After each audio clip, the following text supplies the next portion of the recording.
سفر معراج کے بعد نبی پاک علیہ الصلوۃ والسلام گھر آئے تو گھر سے باہر جب آئے تو ایک کنیز کو دیکھا جو رو رہی تھی، بیچاری کمزور سی کنیز تھی اور اس کے ہاتھ میں ایک آٹے کا تھیلا تھا۔ نبی پاک نے فرمایا کیوں رو رہی ہو؟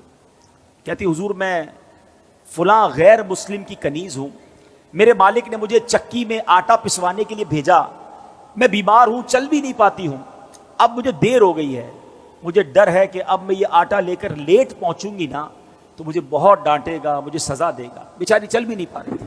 اللہ کے حبیب، رب کے حبیب ابھی معراج سے آئے ہیں، اتنا بڑا شرف پا کر آئے ہیں، مگر نبی پاک نے فرمایا اچھا چلو میں تمہارے ساتھ چلتا ہوں، تمہارے مالک کے پاس تمہاری سفارش کر دوں۔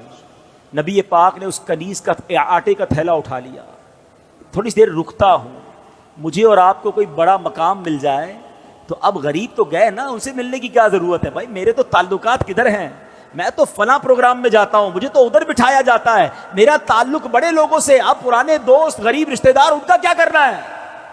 ارے عرش کے دولہا بن کر آئے ہیں اور کنیز کے آٹے کا تھیلا اٹھا رہے ہیں۔ تیری عاجزی پہ لاکھوں، تیری سادگی پہ لاکھوں، وہ سلام عاجزانہ مدنی مدینے والے۔ سنو میرے آقا اس کے گھر پہنچ گئے، دروازہ کھٹکھٹایا، وہ نبی پاک علیہ الصلوۃ والسلام کو جب دروازے پر غیر مسلم دیکھتا ہے تو ہکا بکا رہ گیا، جانتا تھا کہ یہ مسلمانوں کے نبی ہیں، تو کہا آپ کیسے تشریف لائے؟ تو فرمایا کہ یہ تمہاری کنیز ہے، پریشان تھی، ڈر رہی تھی تمہارے پاس آنے کے لیے، اس کو معاف کر دو۔ وہ پتہ ہے وہ کیا کہتا ہے، وہ جو غیر مسلم تھا، کہتے پہلے مجھے بتائیے آپ کو آج رات معراج نصیب ہوئی ہے نا؟ غیر مسلم کہتا ہے اے محمد صلی اللہ تعالی علیہ وسلم آج رات آپ کو معراج نصیب ہوئی ہے؟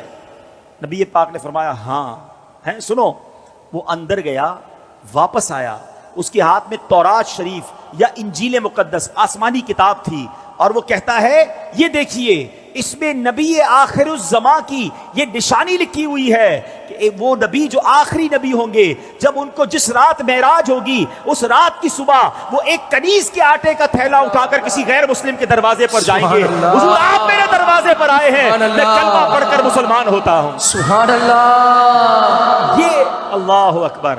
اب یہ میرے آقا کی شان ہے کہ نبی پاک کی اس معراج کا ذکر اور معراج کے بعد اس عاجزی کا ذکر بھی آسمانی کتابوں میں موجود ہے۔ ارے جن کے نصیب میں ماننا ہوتا ہے، جن کے مقدر میں ایمان لانا ہوتا ہے، جن کے مقدر میں عشق رسول ہوتا ہے، ان کو یہ سعادت ملتی ہے۔ بڑی پیاری بات شاعر کہتے ہیں، عقل والوں کے نصیبوں میں کہاں ذوق جنون۔ ہاں، ہر بات عقل سے نہیں تولی جاتی، ہر بات لاجک سے نہیں دیکھی جاتی۔ عقل والوں کے نصیبوں میں کہاں ذوق جنون، عشق والے ہیں جو ہر چیز لٹا دیتے ہیں۔ جیسے میری سرکار کے بولو ایسا نہیں کوئی، جیسے میرے سرکار کے